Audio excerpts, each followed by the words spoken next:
Okay, YouTube, Facebook friends, they were out by the goat barn. You know what that means. We're gonna head out here, and today we're gonna feed the bees, and I'll probably get in one little inspection as well. We are in a slight dearth period, at least for me it is. Many other parts of Western Washington are in dearth. I still have quite a bit of resources. I still got blackberries blooming, although they're not blooming like horribly much, but there's blooming here, and you'll see over here. I still got quite a bit.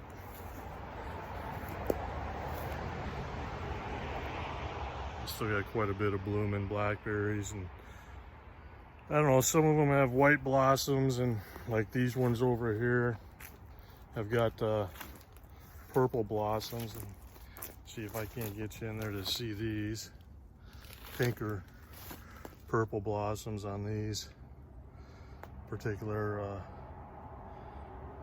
blackberry.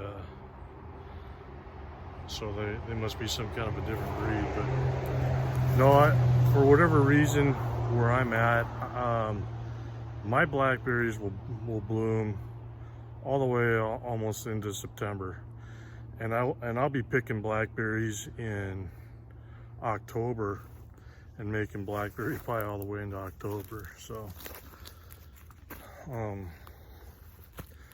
that's just where I'm at. But we are going to feed the bees because there isn't the abundance of blackberries like there was just a few weeks ago. So hang on a second and we'll start feeding the bees. All right, so let's talk a little bit about feeding the bees. So what I'm going to start off with is I got a gallon jug here of 1-to-1 sugar syrup, which is basically 1 part water, 1 part sugar. You take, as you heat the water up to a simmer, slight boil, add in the sugar, stir it until your mixture of sugar and water is clear, and then turn it off and just let it cool down. And then of course I got a funnel, and I funnel it into a jug. I got a gallon today that I'm going to be using to feed the bees. Now, in addition to this, I also use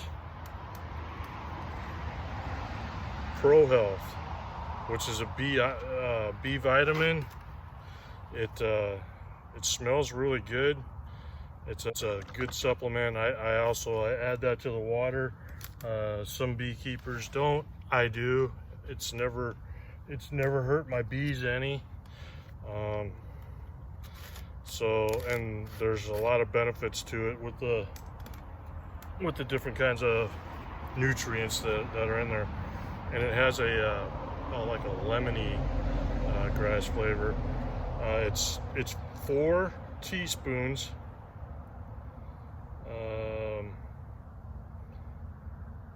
It's 4 teaspoons to every 1 gallon of water for the purposes that I'm using it for, which is just appetite support. I've gotten pretty good at this, so I'm just gonna add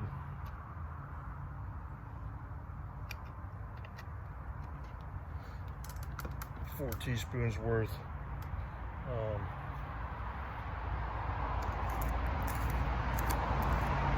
If you're not sure, you can use the cap as a measuring device. 1 cap is probably about two teaspoons. Pour it in the cap, pour it into the jug, and then you get that in there. Put the cap on, stir it up a little bit. You'll see how the consistency, the color of the bee feed with the sugar syrup is now, it's cloudy now as it compared to where it was clear when I started. And you can definitely tell when you smell it. It smells good. It smells like lemonade. You might even want to drink it yourself, but don't. All right, so what we're gonna do is the way that I feed. I don't use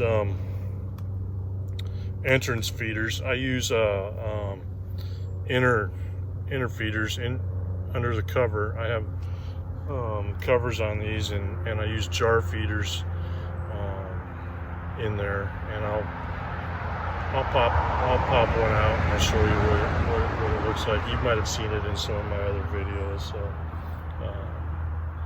let's get to it, and we'll see what we got here. I'm gonna put my veil on. Also, we're going to be placing pollen patties inside on the top frames of the upper box of the hives. That's just to supplement them. I do got pollen. I talked a little bit about the prickly lettuce that I have around here, and so I do have a source of pollen. But the good thing about the pollen patties is that it promotes the building of comb in the hive. So it's always good to put some pollen patties on there, just if you want to build out a lot of comb and stuff in your hive, especially if you're starting off with the foundation. If you're starting off with foundation in your hive, you should always put in some kind of supplement, like supplemental pollen patty or something, so that the bees are really, they gorge themselves on that, and it promotes the building out of the comb on those foundation frames. So there's just a little tip for you to use the pollen substitutes. All right, let's get to this. So one of the things about beekeeping that a lot of people don't realize is the animal husbandry, or the farming aspect of keeping bees. Bees over the many years have been domesticated. There aren't very many populations of wild bees left that are out in the wild. So just about any swarm you catch,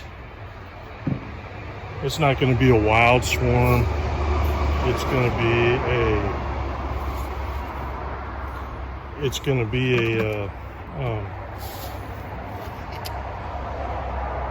to be a swarm of bees that came out of somebody else's bee yard.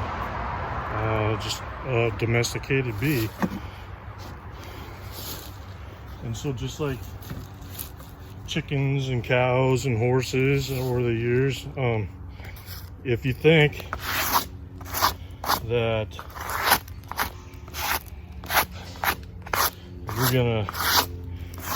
you're gonna be the one that's gonna solve the great bee problem using domesticated bees, well, you got another thing coming to you. A lot of people get into beekeeping, and they think that feeding the bees, oh, it's going to be treating for mites. None of this stuff is natural, and we shouldn't be doing it, and so on and so forth. But if you keep animals on a small farm, like I do, I got some chickens out here, you wouldn't take your chickens and just set them free and just let them do whatever the heck they want to do. You'd feed them, you treat them for worms, you do all that stuff. And that's the same with the bees. you're gonna have to feed your bees in times of dearth, especially if you're harvesting honey. When you take honey out of the hive, you're taking a good part of their resource away from them, the things that they need to survive through dearth. So getting back to it, this is an in-box inner jar feeder, and what it does is there's a little hole underneath this. Oh, you can see there they're building up some comb on there, and so on these jars, you see they got little holes in them there, and the bees stick their little proboscises up into those holes and will feed on the honey or the sugar water. Now what I do is I'll take these lids and I'll shine them up to the sky, and I'll make sure that I can see through them, just to make sure that they're not blocked.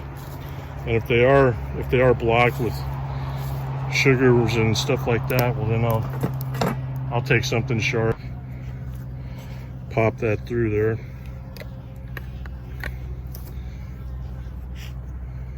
until I can see stuff through there. Okay, so once you got that, you got some holes in there.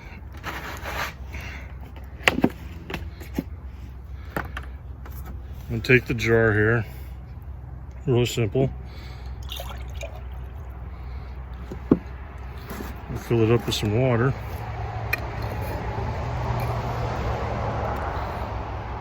And then that'll go upside down onto the top of the box there.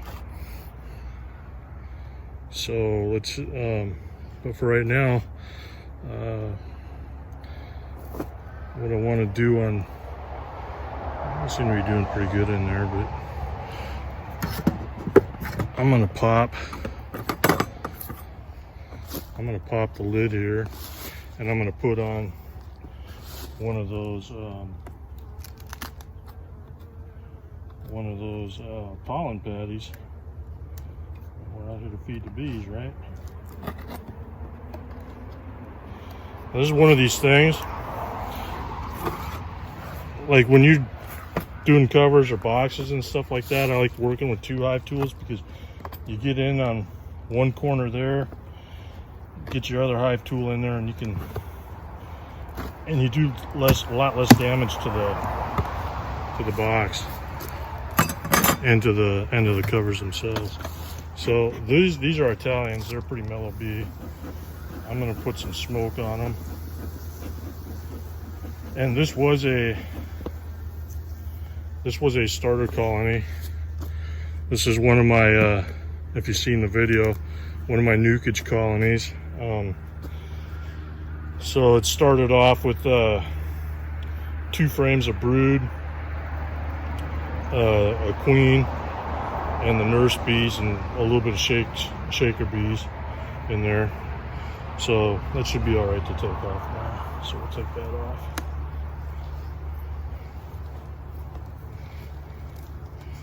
Hold that, and you can see all the bees on that.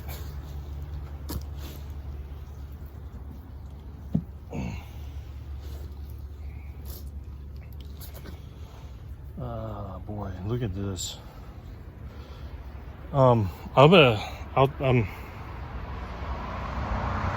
Hopefully you guys can see this. I'm gonna pop that in there real good. This thing has got a lot of bees. It's really full. You can see it's got a lot of drawn out comb. This colony is doing really well. All right. For the way that it started out to what I have in here today, yeah. And I'll say this to to some other beekeepers and stuff, if you lose a hive over the winter time and you've got $130, $140 to spend on a package, starting up a hive the way that I did, because you've already got drawn out comb, you probably got a frame of honey or something in there, and even if you didn't have the feed frames, you could supplemental feed with like one sugar syrup in the spring. But listen, whenever you start up with a package, okay, you're starting up with basically a swarm. There's no brood, there's no nothing. So when you dump this thing into the hive, well, the bees have to get to work making things ready for the queen to lay. And then by the time the queen starts laying, you might be one week into this, you know, because the queen's got to be accepted. So you got some time that you're waiting in on that. Whereas, and then she's got to lay the eggs, and then you got to wait for those eggs to hatch. And so basically what I'm saying is that when you buy a package, your bee population within the hive for about the first month is actually dropping. It's dwindling, it's going down. And so the queen, by the time she lays eggs, it's going to be 3 weeks before your first workers start hatching. So there's quite a bit of time in between the time that you do a package and the time that it actually starts producing bees and you start building your population up. With this here, I already had the frames. I had some leftover honey frames from last year. Like I said, I didn't really need the honey frames, but buying the 2 frames of bees, and I bought the 2 frames of broods, the brood bees and the nurse bees, in different stages. So I had some eggs, I had some uncapped larvae, I had some larvae on these frames that I bought and dumped into here. That way, I already had a start. There's already brood in this in this box. So the population, even though I started off with 2 frames, started building up almost immediately. And so by the time the queen released, there's already brood hatching. There's already new bees coming in this hive, new nurse bees, and foragers that are able to go out. It's already happening, and it's happening within days instead of weeks or even a month. It's just happening in days, and you're starting to build it up. The advantage of that is it's tremendous to be able to start building up a colony almost immediately for about the same price as you would package. It's also cheaper, a lot cheaper than buying a nuke. And a nuke is basically just giving you one more frame of bees, and it's providing you with the honey frames. It's a colony that's already started. So that's the way I started off this colony, was just a couple of frames of brood and a queen, and I introduced the queen. It's really really simple thing to do, to introduce a queen into a hive with just a couple of frames of brood and nurse bees. They almost accept her almost immediately. So that was pretty cool. And as you can see in here, it's packed out, and I'll get in there and I'll take a look at it at some point again. It wasn't very long ago I did the inspection on this, but These are Italians. So what I'm going to do here is I'll slap give them some smoke and drive them down. Then I'm going to put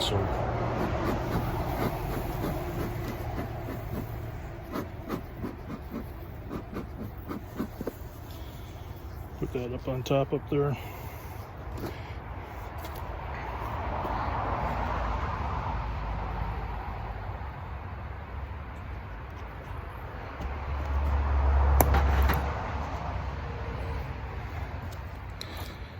Now, when you get these pollen patties, you'll notice that on they have the paper, and that's not a big deal. They'll eat right through that. But if you notice, one side of the paper is a solid, the other side of the paper has holes in it. Put the whole side of the paper, the side of the paper with holes down. Some people will say to mash it in between the frames and handle it like that. It's just as easy just to lay it up on top and handle it like that. And look how, granted, it is kind of a cool day today, so I don't have a lot of bees up here flying around and stuff, but it's kind of nice to be able to work with bees. And this is with bees that are calm like this. Nice to work with bees like that. And if you're a new beekeeper, honestly, Italians is probably the bee for you, just for the learning purposes of that. And then you can graduate up to Carnies, and which is a little bit more of an aggressive bee.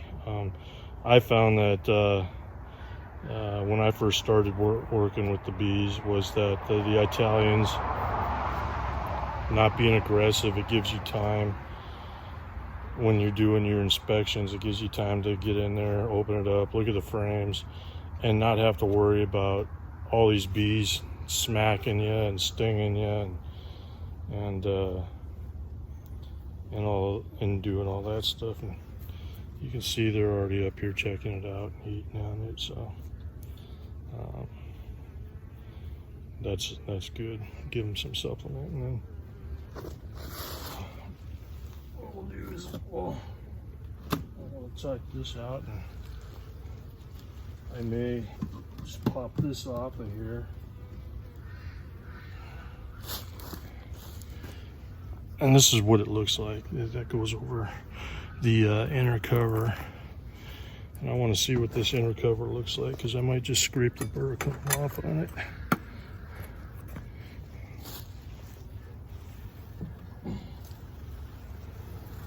And you can see, yeah, there's a lot of burr comb on there. I'm gonna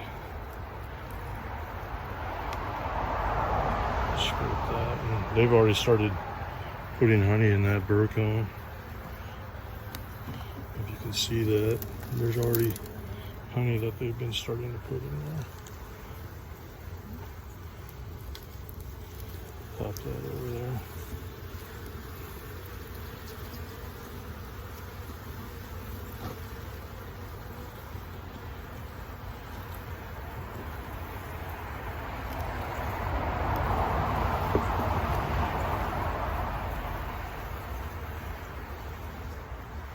I just kind of want to clear the entrance out a little bit here.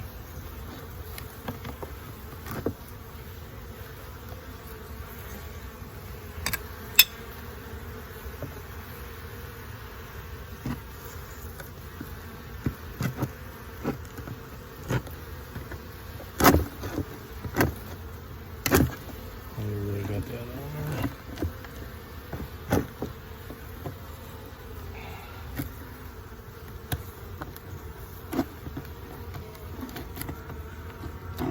And you can see the temperament difference with Italians compared to some of the other bees right now. This is hardly having any effect on them at all, me doing this.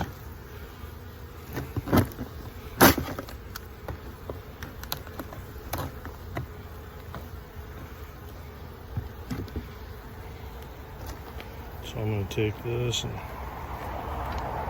all this in there.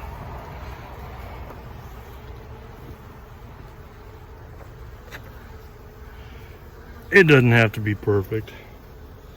I just want to be able to set the lid down.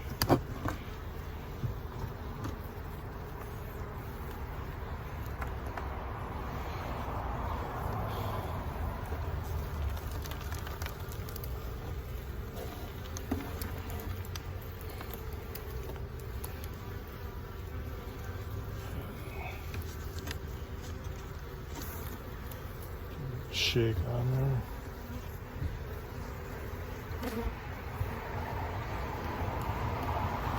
Now I'm pushing that pollen patty down a little bit.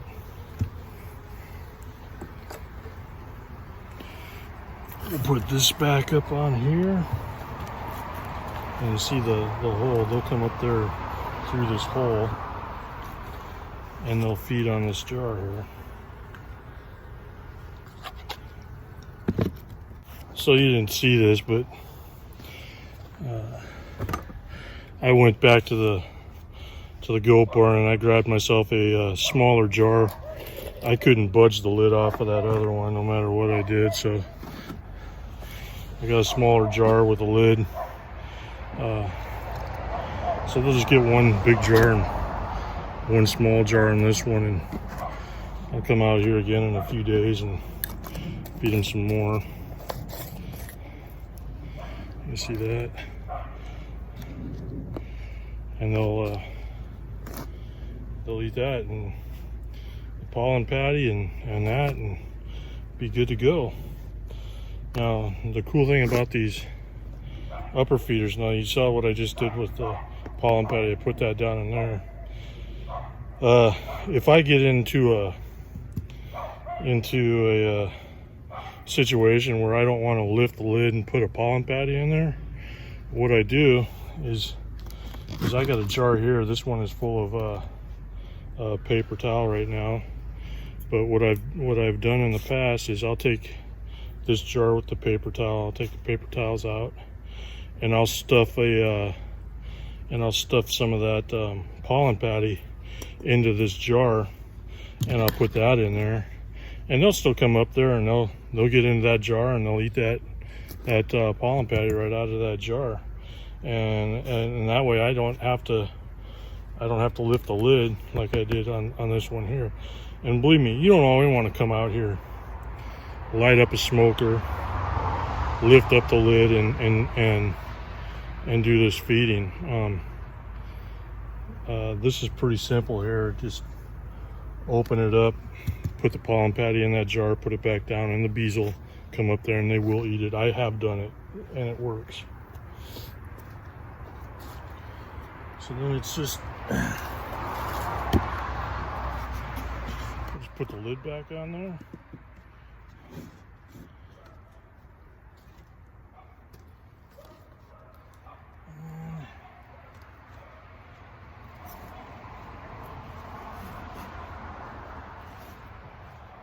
That is a burlap.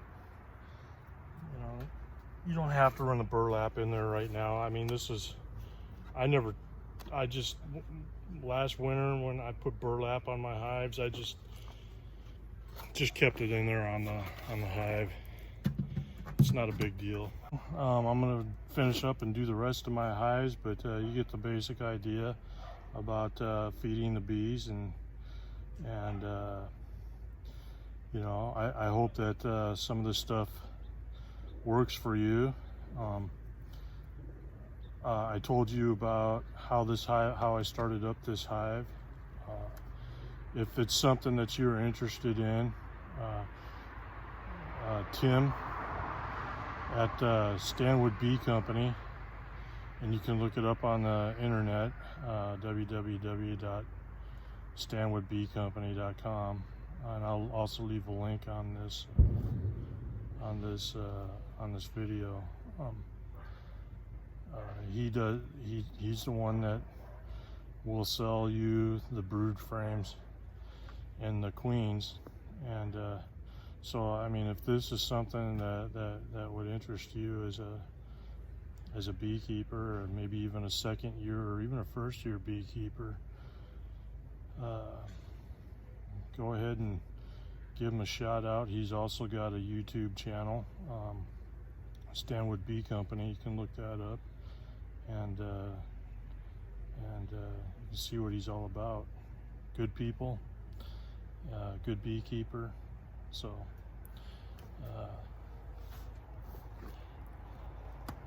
anyways, let's wrap it up, and I hope you enjoyed the video. I hope there was something useful in there for you to learn from.